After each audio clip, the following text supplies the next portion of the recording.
मैं शपथ लेती हूँ कि विद्यार्थी मेरा धर्म है, मानवता की सेवा करना मेरा परम लक्ष्य है। राष्ट्र की उन्नति के सदैव तत्पर रहूंगी।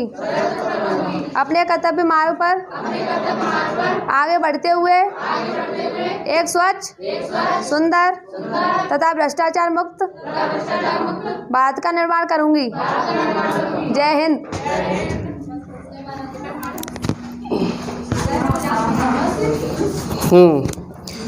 तो हम लोग जो है वैदिक समाज के बारे में आज अध्ययन करेंगे।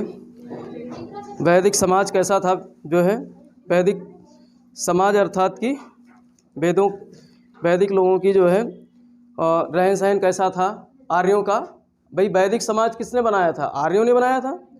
ठीक है, तो आर्यों का जो है रहन सहन कैसा था, ये सारी चीज़ें हम लोग देखेंगे। तो आज क्या क्या चीज़ अध्ययन करेंगे, उसका स्वरूप कैसा था समाज का, और समाज का स्तरीकरण यानी कितने लेयर्स में बटा हुआ था समाज, कितने लेयर्स में समाज बटा हुआ था, और महिलाओं की क्या स्थिति थी, इसका भी अध्ययन करेंगे। आश्रम व्यवस्था बाद में डेवलप होती है। हमारे पूरे एक उम्र व्यक्ति की आयु को 100 ईयर्स माना जाता था, 100 वर्ष, और उस 100 वर्ष आयु में जो है 25-25 वर्ष में व्यक्तियों की व्यवस्था कर दी गई थी कि ये इस आश्रम में रहेंगे, वो और ये इस आश्रम में रहेंगे। और गोत्र प्रथा, भाई आज के समय में हम देखते हैं कि हर व्यक्ति के अपने अपने क्या है, गोत्र है, मतलब हर उनके जातियों में गोत्र भी है पाई जाती ना। तो गोत्र व्यवस्था कहाँ से आई ये भी देखेंगे, और इनके मनोरंजन के साधन, और ये क्या पहनते थे, क्या खाते पीते थे, तो ये सब हम यहाँ पर आज अध्ययन करने वाले हैं। तो इसके पहले कुछ चीज़ें हैं, आप लोग बताइए भाई वैदिक जो संस्कृत है वो कब से शुरू होती है और कब तक रहती है? 1500 ईसा पूर्व से 600 ईसा पूर्व तक पूरी वैदिक संस्कृत की बात कर रहे हैं, जिसको हम 2 भागों में बांटते हैं, पूर्व वैदिक और उत्तर वैदिक। ठीक है, पूर्व वैदिक का समय क्या रहा है? 1500 से लेकर के 1000। ठीक है, और उसमें जब लोहे की खोज हो जाती है, लोहे के बारे में जान जाते हैं, तो फिर वो उत्तर वैदिक काल आ जाता है, और समाज में भी तमाम प्रकार की जो परिवर्तन दिखाई देने लगते हैं 1000 ईसा पूर्व आते आते। तो इसलिए जो है इस समय आर्यों की सभ्यता को 2 भागों में बांटते हैं, पूर्व वैदिक और उत्तर वैदिक। पूर्व वैदिक ऋग्वैदिक युग था, जिसमें केवल एक वेद से जानकारी मिलती है, ऋग्वेद। ठीक है, और उत्तर वैदिक में अन्य 3 वेद जो थे उनका संकलन हुआ है, और उसमें सारी चीज़ें दी हुई है। तो यहाँ पर जो समाज के बारे में अध्ययन करेंगे, ये सब कहाँ से हमको मिलता है? वेदों के माध्यम से। इसकी जानकारी कहाँ से मिलती है? वेदों के माध्यम से इसकी जानकारी हमें प्राप्त होती है। ठीक है, तो जो है यहाँ पर इन सारी चीज़ों का अध्ययन कर रहे हैं हम लोग। तो अब इसका समाज का स्वरूप कैसा था? देखो, हमने हड़प्पा सभ्यता में देखा था, वहाँ पर समाज कैसा था?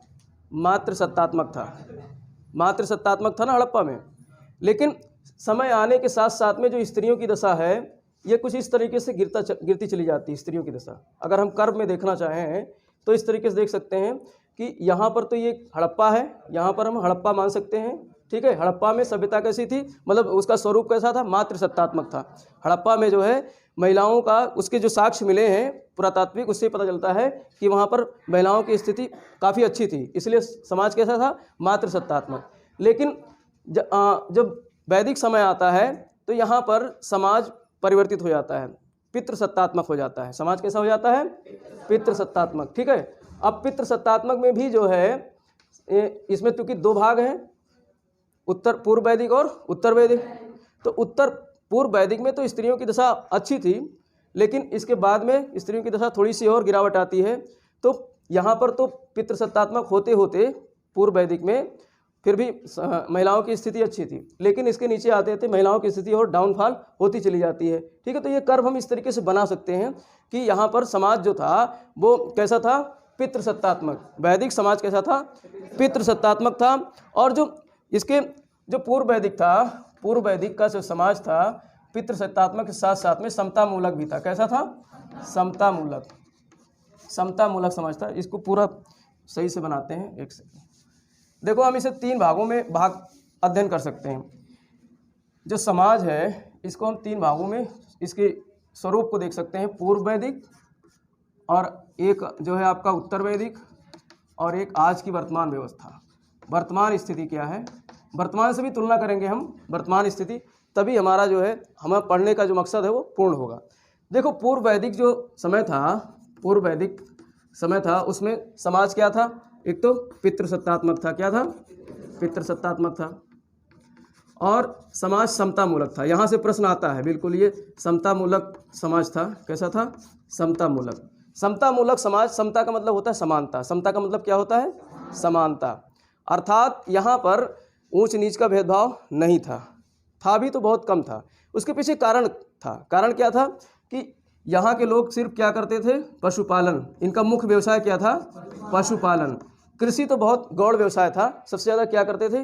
पशुपालन। जब सभी पशुपालन ही कर रहे हैं तो समाज भी एक जैसा ही तो होगा। समाज तो एक जैसा ही होगा। एक ही कार्य अगर व्यक्ति करता रहे तो समाज किस प्रकार से बनेगा? एक ही तरीके से, उसमें ज़्यादा विभेद नहीं होगा।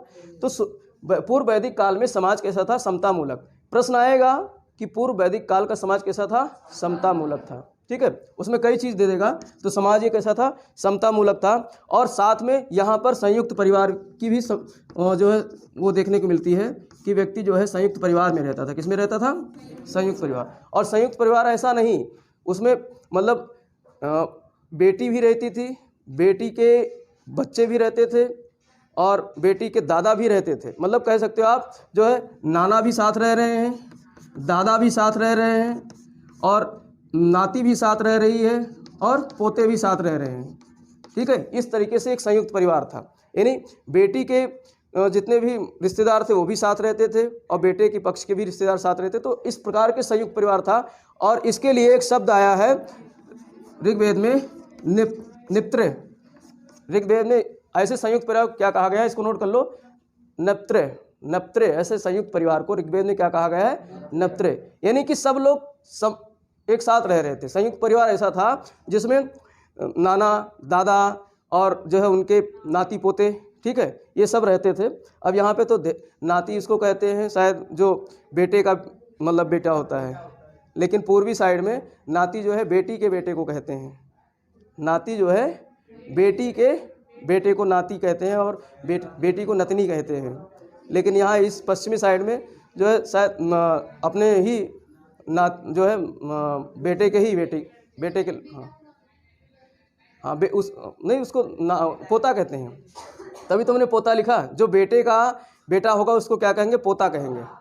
ठीक है, पोता या जो है पोती। अगर लड़की होगी तो पोती और लड़का होगा तो पोता। ठीक है, और तुम्हारे यहाँ शायद धेता धेती कहते हैं उनको, लड़की के। हाँ, देवता, देवता नहीं देवता है। ठीक है, तो ये संयुक्त परिवार था। ठीक है, और अगर उत्तर वैदिक काल की बात करें तो उत्तर वैदिक काल में जो है अब समाज तो पितृसत्तात्मक था ही। समाज तो पितृसत्तात्मक था। पितृसत्तात्मक क्यों कहा जाता था? क्योंकि यहाँ पर जो है पुत्र पिता के नाम से जाना जाता था। इसीलिए तो पुत्र का नाम किसके नाम से चलता था? पिता के नाम से। इसीलिए पितृसत्तात्मक समाज था। कभी ऐसे कोई पूछ ले पितृसत्तात्मक का क्या मतलब होता है, तो जहाँ पर पुत्र का नाम पिता के नाम से चले वो समाज कैसा होगा? पितृसत्तात्मक समाज होगा। ठीक है, तो इसीलिए इसको पितृसत्तात्मक समाज कहा गया। और इसमें जो है पितृसत्तात्मक था उत्तर वैदिक काल में, लेकिन समाज समतामूलक नहीं था। अब यहाँ पर ये मिश्रित कृषि करने लगे थे। ये क्या करने लगे थे? मिश्रित कृषि। देखो भूगोल भी आ गया। मिश्रित कृषि करने लगे थे। किस प्रकार से? पशुपालन भी तो कर ही रहे थे और साथ में ये कृषि भी करने लगे, फसल भी उत्पादन करने लगे। लेकिन इनका मुख्य व्यवसाय अब क्या हो गया? कृषि। क्योंकि जनसंख्या बढ़ गई थी। इस समय जनसंख्या उत्तर वैदिक काल में 1000 ईसा पूर्व के आते आते जनसंख्या बढ़ने लगी थी। लोहे की खोज हो गई थी, अतरंजी खेड़ा से लोहे की जानकारी हो गई थी।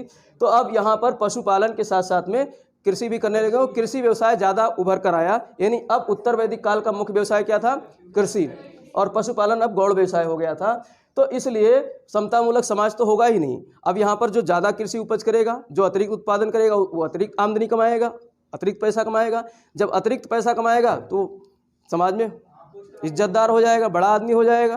तो जब अब यहाँ बड़ा आदमी कुछ कामचोर रहे होंगे, जो काम नहीं करते रहेंगे, तो छोटे आदमी रह जाएंगे। जैसे कि आज होता है, कामचोर छोटे रह जाते हैं, जो काम करते हैं बड़े। मतलब काम कैसा? आज भी भाई काम तो मजदूर भी करता है, लेकिन सोच के आधार पे। एक मजदूर भी काम करता है, लेकिन अगर वो ये सोचकर काम करे, जैसे मैं उसकी बात करता हूँ जो घर बनाता है, घर बनाने वाला एक राजगीर अगर इस सोच से काम करे कि हम ये जो है महल बना रहे हैं, महल की चिनाई कर रहे हैं और इसमें राजा लोग रहेंगे, तो ये एक सोच अलग हो जाएगी। और ये कहे हमको तो दिहाड़ी दे रहा है 250-300 रुपये, उसके हिसाब से इतना काम करेंगे खाली, तो ये सोच अलग हो जाएगी। तो वो जो इस तरीके का सोच वाला व्यक्ति होगा वो केवल मजदूरी ही करता रह जाएगा। लेकिन जिसकी सोच इतनी बड़ी होगी कि हम तो महल बना रहे हैं, तो वो महल अपना भी बना सकता है आने वाले समय में। तो जो ऐसे सोच के उस समय भी रहते थे और आज भी हैं, तो ऐसे सोच के जो व्यक्ति थे वो बड़े हो गए और जो कम सोच वाले व्यक्ति थे वो छोटे रह गए। तो यहाँ पर ऊंच नीची यानी कि समाज में अब असमानता आ गई थी। समाज में क्या आ गई थी? असमानता आ गई थी। तो ये समतामूलक समाज नहीं था, क्योंकि कार्य की विविधता अब दिखाई देती है। यहाँ पर कार्य विविध प्रकार के दिखाई देते हैं, तो यहाँ पर समाज जो है इस तरीके से समतामूलक नहीं था। और संयुक्त परिवार की बात करें तो संयुक्त परिवार तो खैर था उस समय, लेकिन अब चूंकि यहाँ पर जो है कार्य के आधार पे समाज बंटने लगा था, तो कुछ लोग कार्य करने बाहर भी चले जाया करते थे। तो इस तरीके का जो निपृत वाला समाज दिखाई देता है, संयुक्त परिवार निपृत वाला, कि इसमें जो है नाना दादा पोती पोता नाती सब रह रहे हैं, तो उस तरीके का संयुक्त परिवार यहाँ नहीं दिखाई देता है। लेकिन है संयुक्त परिवार, उस तरीके का नहीं है। तो ये तो हो गई हमारी वैदिक सभ्यता की। अब आज की हम तुलना करते हैं।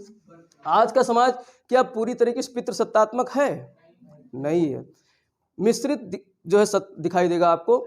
मतलब समाज में जो है सब तरीके के बहुत लोग हैं जो अपने मतलब पुत्री के नाम मतलब उसको चलाते हैं, माँ के नाम से सत्ता चलाना चाहते हैं। मतलब शिक्षित समाज हो गया ना, सब लोग शिक्षा का स्तर बढ़ता जा रहा है। तो अब समाज जो है पूरी तरीके से पितृसत्तात्मक नहीं है, लेकिन कहीं ना कहीं जो है इसका पुट तो दिखाई देता है। अगर जो महिला जो पढ़ी लिखी है, उसके भी दिमाग में ये भाव आता है कहीं ना कहीं कि काश जो है पहला जो हमारी संतान हो बेटा ही हो।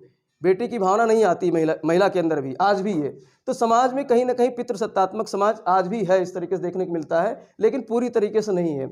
और समतामूलक तो है ही नहीं, समतामूलक तो आज का समाज है ही नहीं, क्योंकि आज तो कार्य की विविधता बहुत दिखाई देती है। कार्य तो बहुत विविध प्रकार के हैं आज के समय में, तो समतामूलक तो समाज है ही नहीं। ठीक है, और जो है संयुक्त परिवार कंसेप्ट ही खत्म हो गया। ठीक है, अब तो जो है हम दो हमारे दो, बाकी सब हाँ एक, बस खाली हम रहेंगे, मियाँ बीवी, एक बच्चा रहेगा, बस यही परिवार है। एकल परिवार की संकल्पना अब ज़्यादा आ गई है। तो ये वर्तमान स्थिति है। ठीक है, तो इस तरीके से ये समाज का स्वरूप था। अब स्त्रीकरण की अगर बात करें,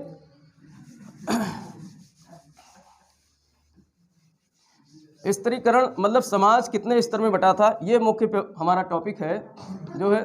तो इसको भी हम 3 भागों में बांटकर अध्ययन करेंगे, पूर्व वैदिक का और उत्तर वैदिक का और वर्तमान स्थिति।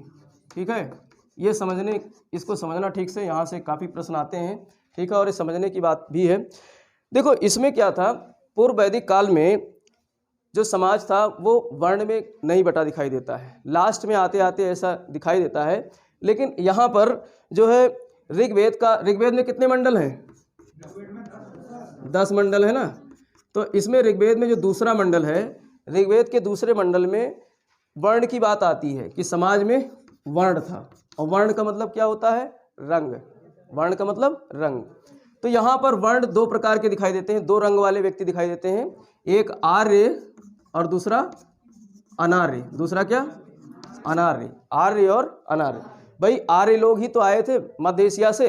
मैक्स मुलर की अगर बात करें, मैक्स मुलर कहीं ना कहीं उनकी बात काफ़ी सही है, क्योंकि आर्य जो है कहाँ से आए थे? मध्य एशिया से आए थे। और मध्य एशिया के लोग आज भी जो है अफगानिस्तान और तुर्कमेनिस्तान, उज्बेकिस्तान, यहाँ के लोग आज भी काफ़ी जो है गोरे और इस तरीके से होते हैं, लंबे तगड़े और गोरे होते हैं। तो ये आर्य लोग क्या थे? इनका रंग कैसा था? ये गोरे रंग के थे। ये कैसे थे? गोरे रंग के थे आर्य लोग, क्योंकि वहाँ से आए थे। वहाँ की जलवायु दशाएं ऐसी थी कि व्यक्ति को गोरा बनाती थी और लंबे तगड़े हो जाते थे। और जो अनार्य थे, अनार्य कौन थे? जो यहाँ की ओरिजिनल जातियाँ थी, भारत की जो ओरिजिनल जातियाँ थी। कुछ लोग कहते हैं जो हड़प्पा वाले थे वही अनार्य थे, उन्हीं को तो खदेड़ दिया था। दक्षिण भारत में जो चले गए थे तो द्रविड़ कहा गया उनको। तो अनार्य जो है, जो यहाँ की लोकल जातियाँ थी, जो जनजातियाँ थी, उनको अनार्य कहा जाता था और इन्हीं से इनकी लड़ाई होती थी। तो ये मोस्टली क्या थी? ये गोरे नहीं थे, ये सांवले या फिर ये जो है हाँ सांवले कलर का कह सकते हो, या फिर गेरू हाँ तो इस तरीके से इनका कलर सांवला हुआ करता था।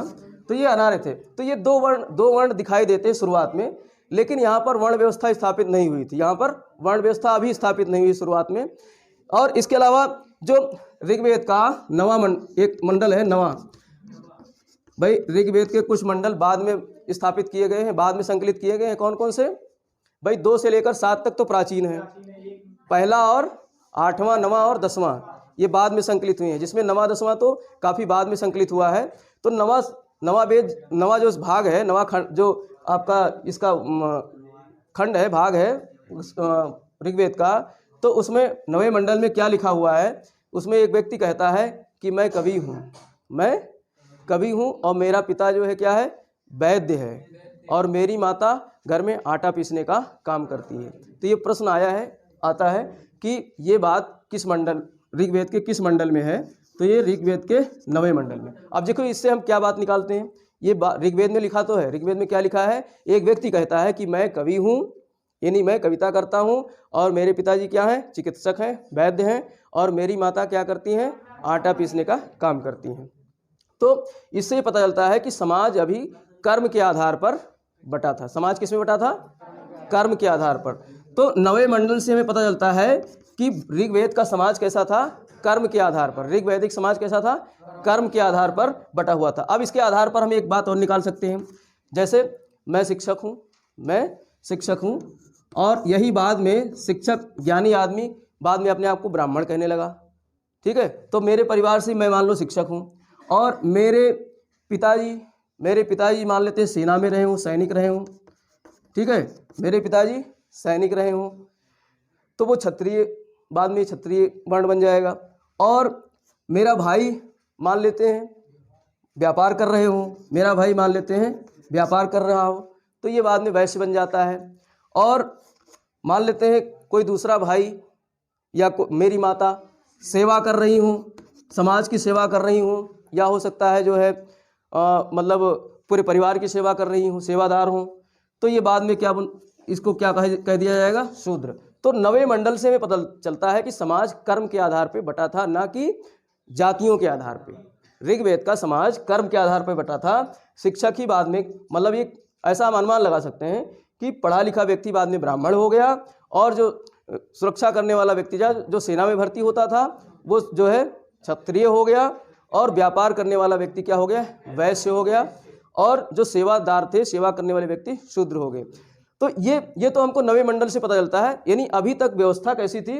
वो सिर्फ आर्य और अनार्य वाली थी ऋग्वेद में।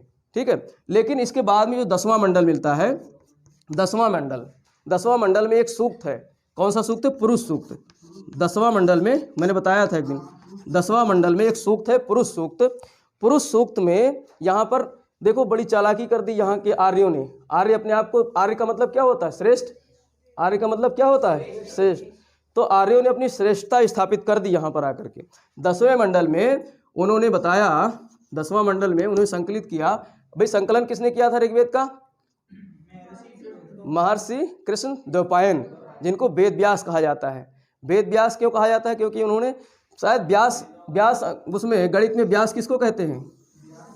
एक मतलब वृत्त के एक कोने को दूसरे कोने से मिलाने को क्या कहते हैं? व्यास कहते हैं। तो इन्होंने वेद के ज्ञान को एक कोने से उठा करके पूरे को मिला दिया, तो इसीलिए इनका शायद नाम वेद व्यास पड़ गया होगा।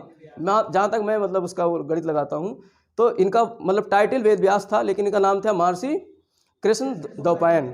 ठीक है, तो अब इन्होंने एक चालाकी क्या कर दी संकलन करते समय वेद जो ऋग्वेद की, तो उसमें 10वां मंडल जो संकलित किया, इन्होंने बताया जो है एक विराट पुरुष जो है एक क्या है? विराट पुरुष। ठीक है, इन्होंने बताया कि 10वें मंडल में लिखा हुआ है कि विराट पुरुष के मुख से जो है, मुख से ब्राह्मण का जन्म होता है, और भुजाओं से किसका जन्म होता है? क्षत्रिय का, और जंघाओं से जन्म होता है वैश्य का, और पैर से जन्म होता है शूद्र का। ठीक है, तो इस तरीके से हमको ऋग्वेद के आखिरी समय में, ये लगभग 1000 ईसा पूर्व के आसपास का समय है, यानी ऋग्वैदिक काल समाज का आखिरी समय आता है जब 10वां मंडल संकलित किया जाता है, तो उसी में आकर के समाज का सत्यानाश करना शुरू कर देते हैं। अब ये कहते हैं, अब भाई क्या विराट पुरुष को देखा था द्वैपायन ने, या वहाँ के आर्यों ने अनार्यों ने विराट पुरुष को देखा था, ब्रह्मा को देखा था? विराट पुरुष मतलब एक ऐसा व्यक्ति, एक ऐसा ईश्वर जिसके मुख से जो है ब्राह्मण पैदा हुआ, जिसकी भुजा से क्षत्रिय पैदा हुए, जिसके जंघे से वैश्य पैदा हुए और पैर से शूद्र पैदा हुए। तो ये हमको कहाँ से मिल जाता है? ऋग वैदिक समाज के लास्ट समय में 10वें मंडल में ऐसा मिलता है। अब देखो यहाँ पर ये तो इसकी बात हो गई, किसकी? पूर्व वैदिक काल की। पूर्व वैदिक काल में ये व्यवस्था देखने को मिलती है। अब उत्तर वैदिक काल की हम बात करेंगे। उत्तर वैदिक काल में यही चीज़ जो 10वां मंडल में मिलता है, यही चीज़ उत्तर वैदिक काल में आकर के इस तरीके से स्थापित हो जाती है। यहाँ पर सबसे ऊंचे जो बैठे हैं वो क्या कहलाए? ब्राह्मण। और इसके नीचे क्षत्रिय, और इसके नीचे हाँ उत्तर वैदिक में ये स्पष्ट दिखाई देने लगा। और ये वैश्य हो गए और ये क्या है? शूद्र। ये उत्तर वैदिक काल में व्यवस्था स्थापित हो गई। और सबसे ऊपर कौन बैठा है? गॉड, ईश्वर बैठा है। सबसे ऊपर ईश्वर बैठा हुआ है। और अब ये जो त्रिभुज मैंने इसलिए बनाया है कि आज की जनसंख्या भी इसी हिसाब से है। आज की जनसंख्या भी इसी हिसाब से है, ब्राह्मण, क्षत्रिय, वैश्य और शूद्र। क्योंकि अनार्य सबसे ज़्यादा भारत में थे ना, और अनार्य ही तो शूद्र बाद में हुए, अनार्य ही बाद में शूद्र हुए। अब देखो इनको कहा गया है द्विज, ये नोट कर लेना, इनको कहा गया है द्विज। ब्राह्मण, क्षत्रिय, वैश्य को क्या कहा गया है? द्विज। द्विज का मतलब होता है दो, द्विव का मतलब होता है दो, और जा का मतलब होता है जन्म लेना। दो शब्दों से मिला है द्विज, यानी ऐसे व्यक्ति जिसका जन्म दोबारा हो, 2 बार हो, उसको द्विज कहा जाता है। तो ब्राह्मण, क्षत्रिय, वैश्य ये 2 बार जन्म लेने वाले माने गए हैं। कारण क्या है कि इन लोगों के इसमें जो है एक संस्कार था, उपनयन संस्कार। कौन सा संस्कार? उपनयन संस्कार। जनेऊ धारण करते हैं, उपनयन संस्कार होता है। उपनयन संस्कार में ये बताया गया है कि इनका दूसरा जन्म होता है। पहला जन्म कब हुआ? माँ के गर्भ से हुआ। पहला जन्म माँ के गर्भ से हुआ।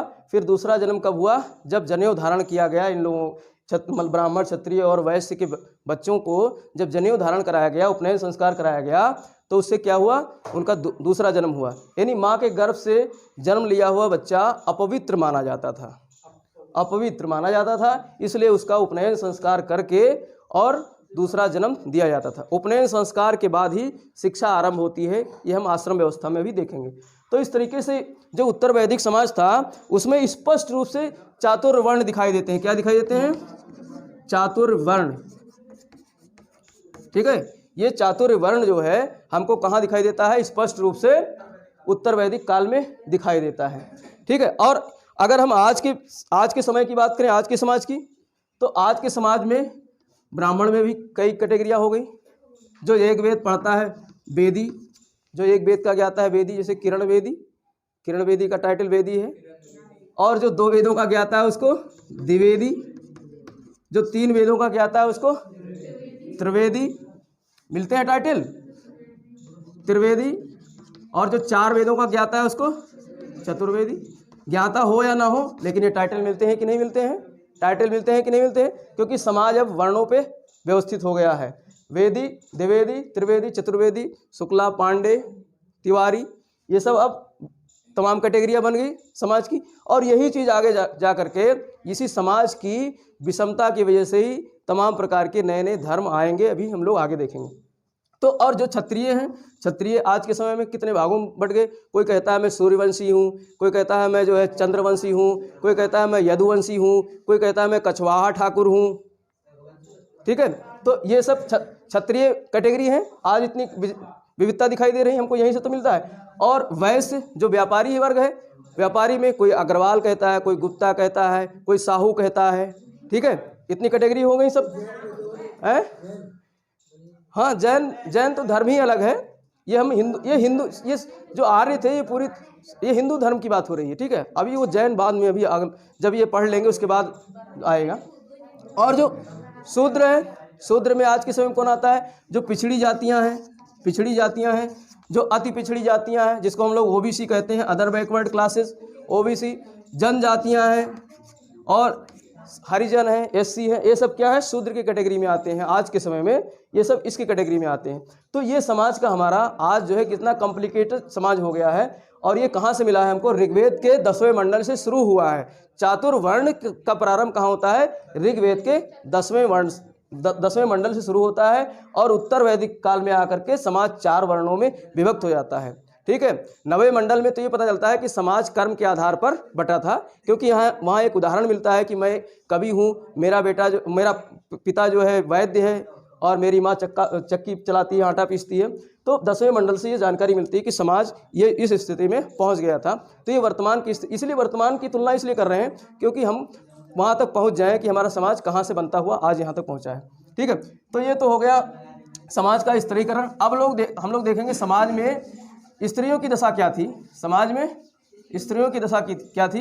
तो इसकी भी तुलना हम तीनों समयों से करेंगे। समाज में स्त्रियों की दशा पूर्व वैदिक काल से, ठीक है, स्त्रियों की दशा पूर्व वैदिक काल, उत्तर वैदिक काल में क्या थी और फिर आज क्या है, वर्तमान में क्या है, यहाँ तक हम लोग पहुँचते हैं।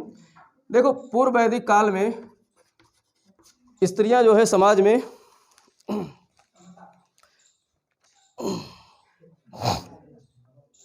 देखो समाज, जो हमारा समाज कहाँ से शुरू होता है, इसकी सबसे प्रारंभिक इकाई क्या है, परिवार। परिवार हमारे समाज की सबसे प्रारंभिक, यानी जो सबसे शुरुआत की इकाई, सबसे छोटी इकाई है समाज की, क्या है, परिवार। और परिवार का निर्माण किससे होता है, पुरुष से और स्त्री से। समाज का निर्माण पुरुष से और स्त्री से होता है।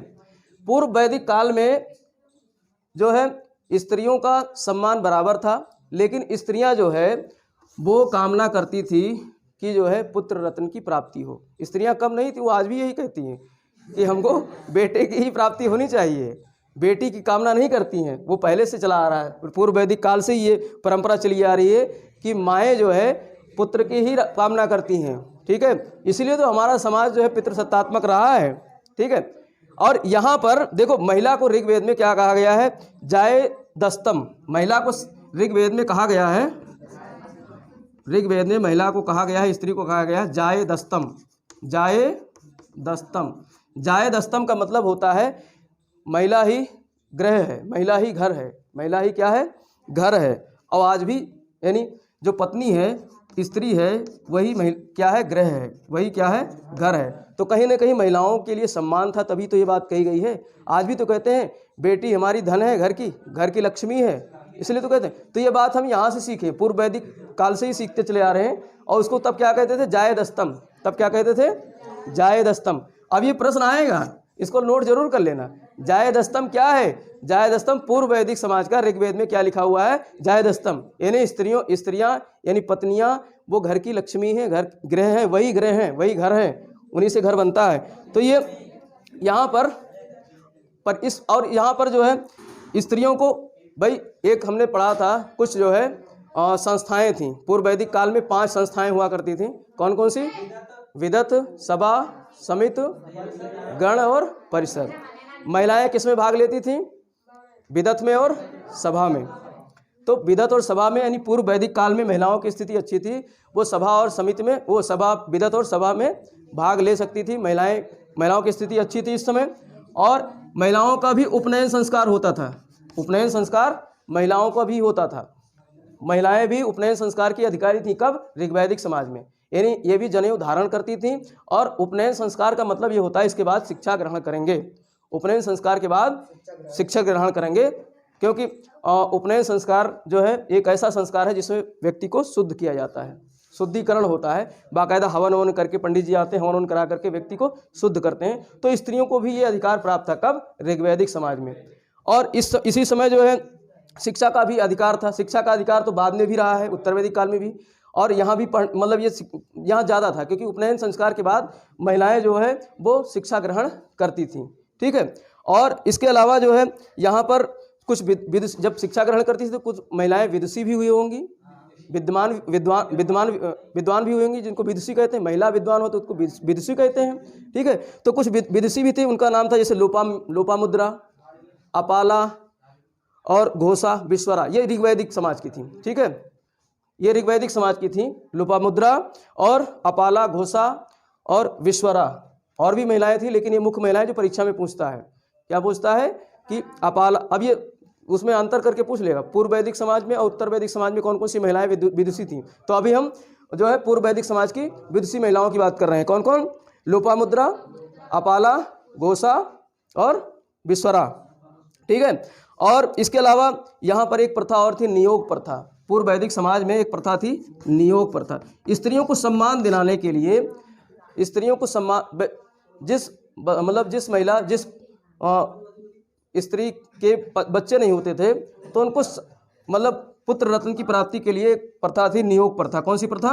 नियोग प्रथा। तो नियोग प्रथा से प्राप्त जो पुत्र होता था या पुत्री होती थी, इससे जो उत्पन्न बच्चा होता था उसको कहा जाता था क्षेत्रज। क्या कहते थे? क्षेत्रज। क्षेत्रज। तो इसमें जो है नियोग प्रथा भी थी, यानी पुत्र रत्न की प्राप्ति के लिए स्त्रियां जो है अपने परिवार में जो है किसी से जो है पुत्र रत्न की प्राप्ति कर सकते थे, तो उसको नियोग प्रथा कहा गया है। और इसके अलावा यहाँ पर बहुपति प्रथा भी दिखाई देती है। स्त्रियां इतनी स्वच्छंद थी कि बहुपति प्रथा थी। आपने महाभारत देखा है? महाभारत में द्रौपदी के कितनी पति थे? पांचाली, इसलिए तो कहा गया है। तो वो यहीं से व्यवस्था दिखाई देती है, यानी यहाँ की स्त्रियों को बहुपति रखने का अधिकार था। बाद में हम देखते हैं पुरुष तो कई शादियाँ करते हैं ना, पुरुष की कई पत्नियां होती, राजा तो 10-10 शादियां, 20-20 शादियां करते हैं। लेकिन यहाँ पर स्त्रियों को भी अधिकार था कि स्त्रियां भी एक से अधिक पति रख सकती थी। तो बहुपति प्रथा दिखाई देता है ऋग्वैदिक समाज में। तो ऋग्वैदिक समाज में बहुपति प्रथा थी। और यहाँ पर दहेज प्रथा नहीं थी। दहेज प्रथा नहीं थी, बल्कि यहाँ पर क्या था, यहाँ पर जो है शादी में माता पिता अपनी बेटी को उपहार देते थे। क्या देते थे? उपहार। और उस उपहार को कहते थे वाहतू। क्या कहते थे? वाहतू। नोट कर लेना, वाहतू। ये एक शब्द है जो मतलब परीक्षा की दृष्टि से महत्वपूर्ण। जब लड़की की शादी होती थी तो लड़की के माता पिता अपनी पुत्री को शादी में उपहार देते थे, गिफ्ट देते थे, और उस गिफ्ट को क्या कहा जाता था? वाहतू।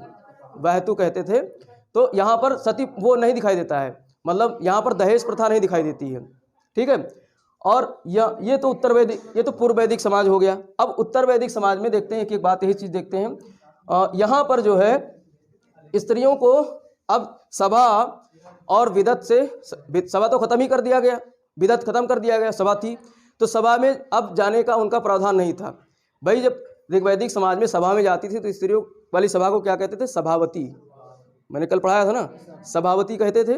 लेकिन उत्तर वैदिक समाज में सभा और विदत से स्त्रियों का जाना वंचित कर दिया गया, जाना वंचित कर दिया गया।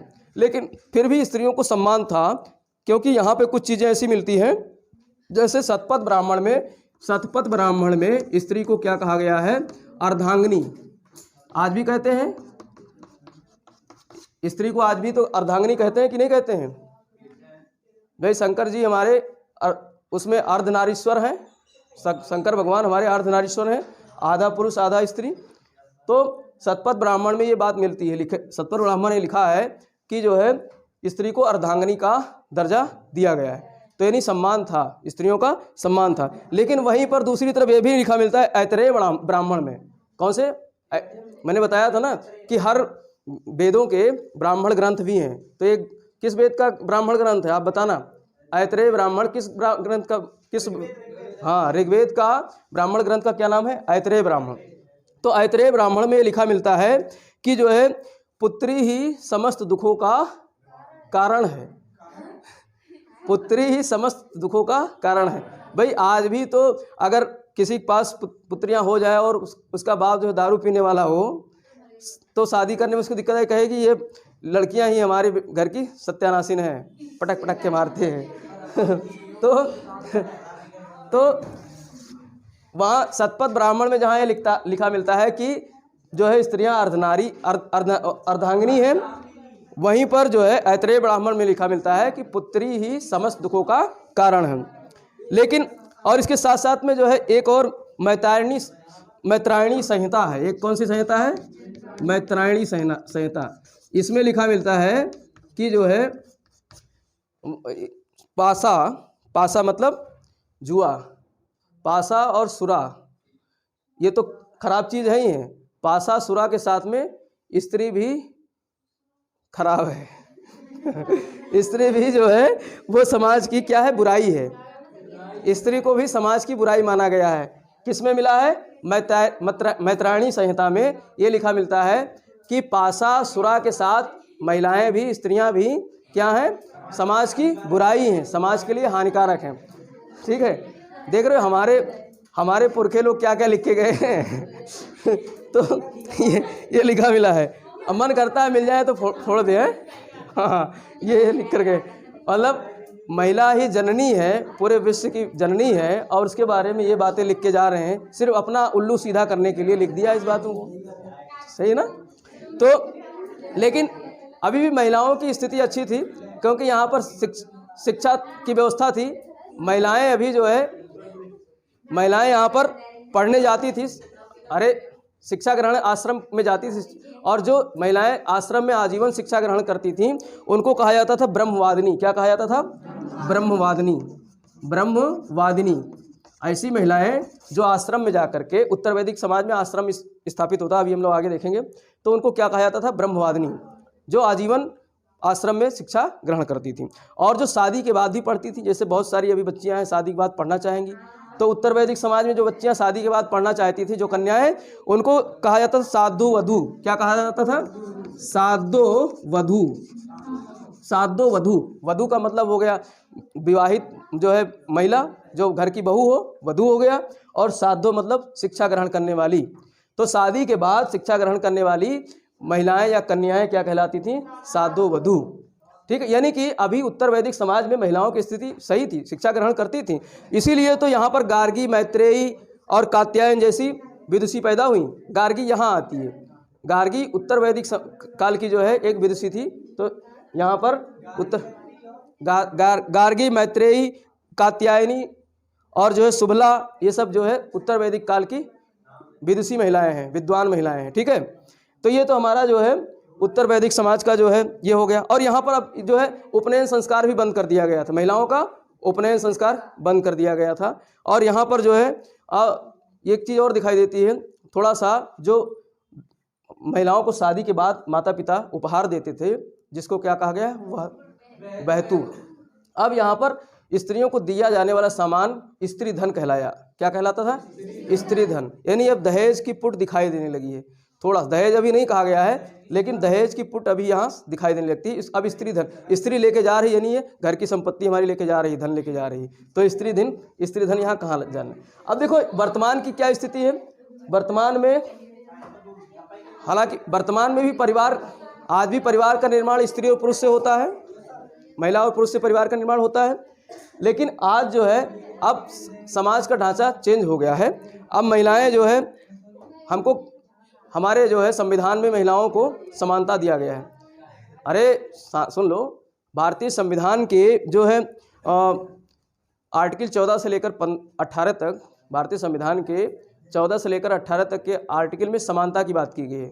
ठीक है, समता की बात की गई है, जिसमें संविधान के 15वें आर्टिकल में बताया गया है कि मतलब किसी स्थान के आधार पे, धर्म के आधार पे, जाति के आधार पे या लिंग के आधार पे, यानी महिला या पुरुष के आधार पे विभेद नहीं किया जाएगा। यानी ये सब जो बातें लिखी हुई हैं, इन सब बातों को हमें नहीं मानना है। ये संविधान हमारा लिखकर अब जाता है। इसलिए तो स्त्रियां अब आगे बढ़ रही हैं, महिलाएं आगे बढ़ती जा रही हैं, हर जो है क्षेत्र में झंडे गाड़ रही हैं, बुलंद कर रही हैं। पढ़ोगी, ज्ञान आएगा, आप भी झंडे गाड़ोगी, आगे बढ़ोगी, आगे आप भी जो है झंडे गाड़ती चली जाओगी। तो वर्तमान स्थिति हमारी स्त्रियों की, महिलाओं की अब अच्छी है, कुल मिलाकर के खराब नहीं है। महिलाओं की दशा अच्छी होती चली जा रही है। महिलाएं तो कभी कभी पुरुषों को भी पीट देती हैं। कर देती ना, मतलब अगर दोनों मियाँ बीवी दोनों जो है सर्विस में हैं, तो हमारे कई मित्र हैं, अपनी रोना रोते रहते हैं फ़ोन करके। तो जो है यार, आज मुझे सब्जी काटनी पड़ी, वो लेट आई है, और कल डांट खाई, ये वो फलान ढकान। तो कहने का मतलब ये है कि महिलाओं की अब बराबरी स्थिति आ गई है समाज में पुरुषों के साथ में। ठीक है, क्या चीज़? अब हम लोग कितना टाइम हो गया? अभी ज़्यादा टाइम तो नहीं हुआ, आधा घंटा हुआ होगा ना। हाँ, बस 10 मिनट लगेगा, बस ख़त्म हो जाएगा। अब जो है आश्रम व्यवस्था की बात करते हैं। हाँ, अब हमारा अब ये छोटे छोटे टॉपिक हैं। आश्रम व्यवस्था। देखो, उत्तर वैदिक काल का समाज जो है ये आश्रम व्यवस्था में स्थापित हो गया था। आश्रम व्यवस्था यानी हमारे, अब ये मतलब ये उस समय लोगों की उम्र लगभग 100 ईयर्स मानी जाती थी। एक औसत आयु व्यक्ति की 100 ईयर्स मानी जाती थी, क्योंकि अभी बीमारियां नहीं थी समाज में। जो है लोग मोटा अनाज खाते थे, जौ खाते थे, ठीक है, जो तो मोटा अनाज खा करके लोग लंबी आयु जीते थे। तो ऐसा माना गया है कि एक व्यक्ति की आयु लगभग 100 ईयर्स होगी, तो उसको आश्रम में बांट दिया गया। हर व्यक्ति के मतलब अब अलग अलग उम्र को एक आश्रम बांट दिया गया। तो ये उत्तर वैदिक काल में मिलता है, पूर्व वैदिक काल में ये व्यवस्था नहीं स्थापित हुई थी। ये व्यवस्था कब स्थापित हुई थी?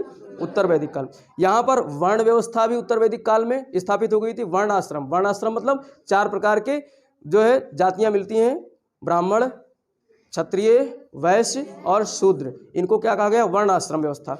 और आश्रम व्यवस्था में चार व्यवस्था थी। एक था ब्रह्मचर्य आश्रम। कौन सा आश्रम? ब्रह्मचर्य आश्रम। ब्रह्मचर्य आश्रम में जो है बच्चा जन्म लेता है तब से लेकर 25 वर्ष तक की आयु उसकी मानी गई है कि ये कहाँ रहेगा? ब्रह्मचर्य। आप लोगों की कौन सी अवस्था है, कौन सा आश्रम है? ब्रह्मचर्य आश्रम है ना। और दूसरा माना गया है गृहस्थ आश्रम। कौन सा? गृहस्थ आश्रम, जो 25 से लेकर के और 50 वर्ष तक की उम्र तक का व्यक्ति इस आश्रम में रहेगा। और यही सबसे महत्वपूर्ण आश्रम है। बिना गृहस्थ आश्रम के तो जो है जीवन संभव ही नहीं है, आगे चलेगी ही नहीं दुनिया। तो गृहस्थ आश्रम भी जरूरी था, इसलिए गृहस्थ आश्रम को 25 साल के लिए बांटा गया। फिर उसके बाद में व्यक्ति जो है बहुत पाप पुण्य कर लिया, ठीक है, अब उसको जो है जंगल की तरफ प्रस्थान करना है। अब कहाँ जाना है? वानप्रस्थ। वानप्रस्थ यानी वनप्रस्थ कह सकते हो, वानप्रस्थ कह सकते हो। अब जंगल में जाकर के उसको कीर्तन भजन करना है और बच्चों को पढ़ाना है, तो ये वानप्रस्थ आश्रम।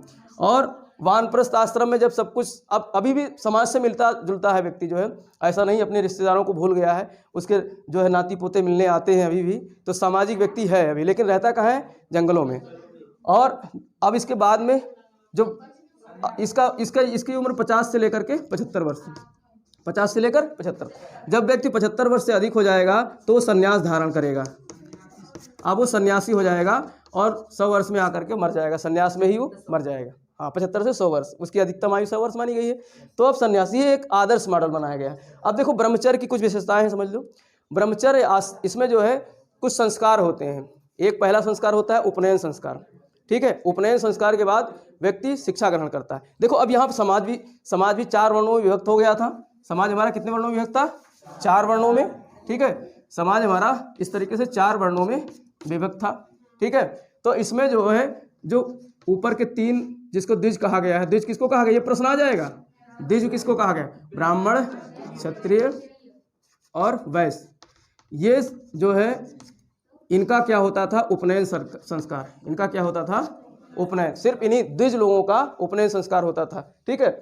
और उपनयन संस्कार इसमें भी इन लोगों ने अलग अलग व्यवस्था कर रखी थी। ऐसा मानते थे लोग कि जो 8 वर्ष का बालक है, यहाँ बालकों का ही उपनयन संस्कार होता है, बेटियों का नहीं होता है। उत्तर वैदिक काल में मैंने बता दिया, बेटियों का नहीं होगा, सिर्फ किसका होगा?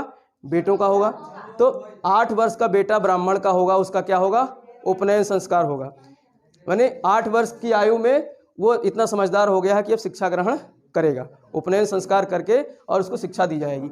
और 11 वर्ष की आयु में क्षत्रिय का बालक जो है उसका क्या होगा? उपनयन संस्कार होगा 11 वर्ष की आयु में। और 12 वर्ष की आयु में वैश्य का उपनयन संस्कार होगा। वैश्य को तो जबरदस्ती इसमें रख दिया गया था। कारण क्या था? वैश्य क्या देता था? बलि देता था। इसको बलि का बकरा बनाया गया था, वैश्य को बलि का बकरा बनाया गया था। यही तो कर देता था सबको चलाने के लिए, यही व्यापारी था, यही किसान था, और इसी से क्या लिया जाता था?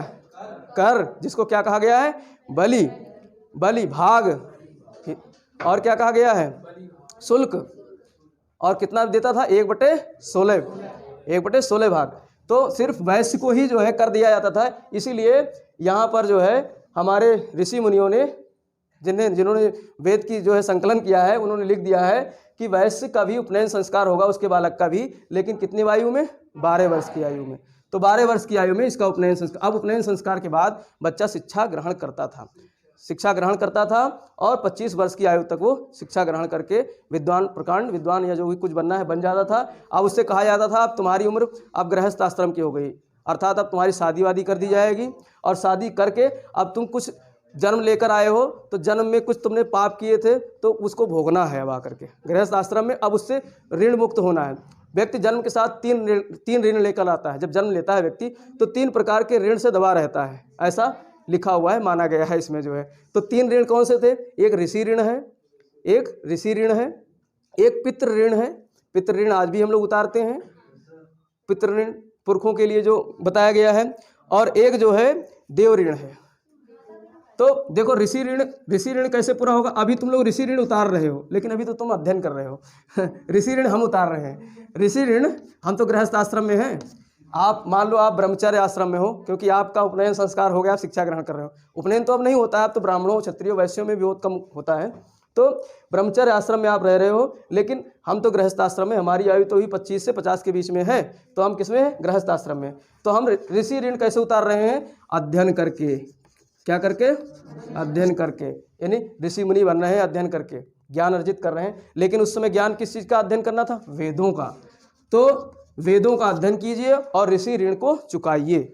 और कहाँ चुकाना है? गृहस्थ आश्रम में। इसके बाद में आता है आपको पितृ ऋण उतारना है। भाई पिताजी ने आपका जन्म दिया है, आपको जन्म दिया है, तो ये एक आपके ऊपर ऋण डाल दिया है। और ऋण कैसे उतरेगा? यानी आप भी संतान पैदा करेंगे तभी ऋण उतरेगा। हमने 2 बेटे कर लिए तो हम भी पितृ ऋण से मुक्त हो गए। गृहस्थ आश्रम है, माता ऋण नहीं है, पितृ ऋण है। माता को तो माना ही नहीं गया कुछ, यहाँ पे महिलाओं का तो कोई वही नहीं था, तो 3 ही ऋण मानेंगे, ऋषि ऋण, पितृ ऋण और देव ऋण। देव ऋण कैसे पूरे होंगे? देव ऋण जब देवताओं को खुश करेंगे तभी पूरे होंगे। और देवताएं कैसे खुश होंगे? हम यज्ञ करेंगे। क्या करेंगे? यज्ञ करेंगे। यज्ञ की निकली हुई अग्नि और धुआं आकाश से संपर्क साधेगी, तो देवताओं से हमारा संबंध हो जाएगा, संपर्क हो जाएगा, और हमको देव ऋण से मुक्ति मिल जाएगी। तो ये 3 प्रकार के ऋण थे। अब यहाँ पर व्यक्ति 3 प्रकार के पुरुषार्थ करता था। वैसे व्यक्तियों को मतलब 4 पुरुषार्थ व्यक्ति के बताए गए हैं, लेकिन यहाँ पर गृहस्थ आश्रम में 3 पुरुषार्थ करता था व्यक्ति, जिसको त्रिवर्ग कहा गया है। 3 पुरुषार्थ को क्या कहा गया है? त्रिवर्ग। अब ये कौन कौन से त्रिवर्ग हैं देखते हैं। व्यक्ति पुरुषार्थ करेगा तभी तो रह पाएगा। एक है धर्म, और एक है अर्थ, दूसरा अर्थ है, और तीसरा काम है। ठीक है, इसको क्या कहा गया है? त्रिवर्ग। धर्म, अर्थ और काम। व्यक्ति धर्म की व्यवस्था को मानेगा, कह दिया गया है जो लिखा है उसको मानो, नहीं मानोगे तो फिर दंडित किया जाएगा। ठीक है, आर्य लोग इतने समझदार थे। धर्म करना, धर्म के कार्य करने हैं आपको, धर्म स्थापित करना है धर्म। लेकिन आज तो इसकी व्याख्या अलग अलग हम करते हैं। धर्म का मतलब हमने बताया, जैसे आपका धर्म क्या है? विद्या अध्ययन करना। हमारा धर्म क्या है? विद्या देना। ठीक है, सबके अलग अलग धर्म हैं। और अर्थ तो मुख्य चीज़, ये केंद्र बिंदु है अर्थ। बिना अर्थ मतलब संपत्ति अर्जित करना, बिना इसके तो कुछ भी है ही नहीं। हम धर्म की भी स्थापना संपत्ति के लिए ही करते हैं। काम, और जो है काम भी इसीलिए करते हैं, अर्थ पाने के लिए। काम भी इसी चीज़ के लिए करते हैं। काम का मतलब जो है कर्म करना। तो कर्म व्यक्ति करता है अर्थ पाने के लिए, अर्थ इसलिए मुख्य चीज़ है। तो ये त्रिवर्ग में रखा गया है। और जो चौथा चीज़ था वो क्या था? जो है इसमें संन्यास, नहीं मोक्ष, संन्यास नहीं कहेंगे, मोक्ष। लेकिन मोक्ष इसमें नहीं। मोक्ष गृहस्थ में कहाँ पाएगा व्यक्ति? मोक्ष तो संन्यास धारण करेगा तब मिलेगा। तो गृहस्थ में 3 प्रकार के पुरुषार्थ बताए गए हैं, जिसको त्रिवर्ग कहा गया, धर्म, अर्थ और काम। तो इस तरीके से ये गृहस्थ व्यवस्था के काम थे। और वानप्रस्थ में तो बताया ही मैंने कि व्यक्ति जो है जंगल में जा करके और जो ज्ञान अर्जित किया है उसको अपने जो है ब्रह्मचर्य वाले लोगों को पढ़ाए लिखाए, उनको ज्ञान दे, और जो है अपने नाते रिश्तेदारों से जंगल में मिलता रहे। यही जो है वानप्रस्थ है, जंगल की तरफ जाना। और संन्यास तो अब 75 साल से ऊपर के हो गए हो तो आँख बूंद करके भगवान का कीर्तन भजन करो, तभी आपको मोक्ष प्राप्त होगी। ठीक है, तो इस तरीके से ये आश्रम व्यवस्था थी। कब आई थी आश्रम व्यवस्था? कौन से काल में? उत्तर वैदिक काल में। ठीक है, तो उत्तर वैदिक काल में आश्रम व्यवस्था स्थापित हो गई। अब देखते हैं गोत्र प्रथा। ये छोटा सा टॉपिक है, गोत्र प्रथा। गोत्र को गोष्ठ कहा गया है। क्या कहा गया है भाई? आपका गोत्र क्या है? कोई बता सकता है? कोई बताए? जैसे तुम्हारा गोत्र क्या है? आशीष है, मुदगल। देखो अब ये कहाँ से आया आज जान जाओगे। मुदगल जो हमारा गोत्र है आपका, कहाँ से आया? देखो गोत्र शब्द गोष्ठ से बना है, गोष्ठ। और गोष्ठ शब्द गो से बना है। मतलब गोष्ठ शब्द की उत्पत्ति कहाँ से हुई? गो। और गो मतलब गाय। और आर्य लोग गाय का ही तो पशुपालन करते थे। और गाय को इन्होंने जो है अघन्या कहा है। गाय इतनी पवित्र मानी जाती थी कि गाय को इन्होंने क्या कहा है? अघन्या। यानी जिसको मारा ना जाए, जिसका वध न किया जाए, उसको क्या कहा गया है? अघन्या। तो गाय को अघन्या कहा है। और जहाँ पर भाई परिवार के लोग, कुल के लोग, एक कुल के लोग अपनी गायों को एक जगह रखते थे, अपनी गायों को एक जगह रखते थे, एक कुल के लोग अपनी गायों को जहाँ एक जगह रखते थे, तो उसे क्या कहा गया? गोष्ठ। उसे क्या कहा गया? गोष्ठ। अर्थात गोत्र शब्द कहाँ से बना है? गायों का एक समूह, कुल, एक कुल के व्यक्ति जो है, समूह के एक परिवार, एक कुल के लोग जहाँ पर गायों को इकट्ठा करके रखते थे, उसको क्या कहा गया? गोष्ठ। और वहीं से बाद में उत्तर वैदिक काल में गोत्र की उत्पत्ति हो जाती है। अब वही तमाम गोत्र आज चले आ रहे हैं। कोई भारद्वाज है, कोई पता नहीं, हमको नहीं पता है, हम तो हमारा गोत्र, मुझे तो अपना गोत्र खुद ही नहीं पता है। तो इस तरीके से ये गोत्र शब्द यहाँ से आता है, ठीक है। और अब ये आर्य लोग थे, मनोरंजन भी करते रहे होंगे। आर्य लोग जो है मनोरंजन भी करते रहे होंगे। तो इनके पास घोड़ा था, घोड़े से अच्छा क्या मनोरंजन होगा? तो घोड़दौड़ करते थे और रथ में बांध दिए घोड़े को, रथ दौड़ कर रहे हैं। और इसके अलावा जो है ये लोग, हमने सामवेद में पढ़ा था, सामवेद ही संगीत की जन्मदाता है, तो संगीत भी इनका जो है मनोरंजन का साधन था। नृत्य वगैरह भी करते थे, नाच गाना भी करते थे, ये सब इनके मनोरंजन के साधन थे, क्या थे। और इसके अलावा युद्ध में दुंदुभी बजा, ये युद्ध लड़ाका। देखो आर्य लोग जहाँ पर हड़प्पा वाले क्या थे? बिल्कुल शांत प्रिय थे, व्यापारी थे, वाणिज्यिक और व्यापारी वर्ग के थे। वहीं पर आर्य लोग बहुत बड़े बदमाश थे, ये लड़ाई करते थे, हमेशा हमेशा इनकी तलवार चमकती रहती थी। तो ये युद्ध मैदान में क्या बजाते थे? दुंदुभी। दुंदुभी, जो युद्ध मैदान में जो वाद्य बजाया जाता है उसको क्या कहते हैं? दुंदुभी। दुंदुभी। तो ये दुंदुभी बजाते थे युद्ध के मैदान में, ठीक है। और वीणा बजाते थे। तो इनके ये क्या थे? मनोरंजन के साधन। और ये पहनते क्या थे? यहाँ से प्रश्न आया है कई बार, पहनते क्या थे, इसको भी देख लेते हैं। इनका पहनावा क्या था? ये 3 प्रकार के वस्त्र इनके पहनावे थे। एक था नीवी। क्या था? नीवी। नीवी मतलब नीचे का, कमर के नीचे का जो पहनते थे उसको क्या कहते थे? नीवी। कमर के नीचे का जो पहनते थे उसको नीवी। अब इसको याद कैसे करना है? नीवी मतलब नीचे, कमर के नीचे का, ठीक है। और इसके अलावा नीवी के अलावा एक था वासस। एक था वासस। वासस कौन सा वस्त्र था? कमर के ऊपर का, कमर के ऊपर का वासस, कमर के ऊपर का वासस, कमर के नीचे का नीवी। और उसके ऊपर से, शरीर के ऊपर से कुछ ढक लेते थे, जैसे आज हम चादर वगैरह ओढ़ते हैं, शॉल चादर ओढ़ते हैं, तो उसको कहते थे अधिवासस। क्या कहते थे? अधिवासस। अधिवासस। तो इस तरीके से 3 प्रकार के वस्त्रों का उल्लेख मिलता है, नीवी, वासस और अधिवासस। मतलब सारे कपड़े पहन लिए, कमर के नीचे पैजामा वैजामा पहन लिए, और वासस कमर के ऊपर कुर्ता पहन लिए, फिर उसके ऊपर से शॉल डाल लिए, शॉल ओढ़ लिए। तो पैजामा क्या हो गया? नीवी का उदाहरण हो गया। और जो है कुर्ता क्या हो गया? वासस हो गया। और उसके ऊपर से शॉल ओढ़ लिए, चादर ओढ़ लिए, तो क्या हो गया? अधिवासस। ऐसे याद हो जाएगा, ठीक है। और इसके अलावा जो है आभूषण भी पहनती थी स्त्रियां, कई प्रकार के आभूषण का भी इस्तेमाल करती थी। जैसे गले में हार पहनती थी, उसको निष्क कहा गया है। क्या कहा गया है? निष्क। गले के हार को निष्क कहा गया है। तो इस तरीके से ये महत्वपूर्ण चीज़ें थी, पहनावा वगैरह। और खाते पीते क्या थे? देखो ये दोनों प्रकार के थे, मांसाहारी और शाकाहारी। देखो अब ये खान पान इनका कैसा था? ये मांसाहारी भी थे और शाकाहारी भी थे। मांसाहारी एक कैजुअली होते थे। मांसाहारी तो आज भी लोग कैजुअल हैं। कैजुअल मतलब कभी कभार किसी विशेष पर्व पे या किसी जो है उत्सव में, तो ये भी तभी करते थे। और यहाँ के ब्राह्मण भी कभी कभी अपने अतिथियों की सेवा करने के लिए जो है मांस खिलाते थे गायों को। गाय को अघन्या कहा है, लेकिन हाँ मांस खिला रहे हैं।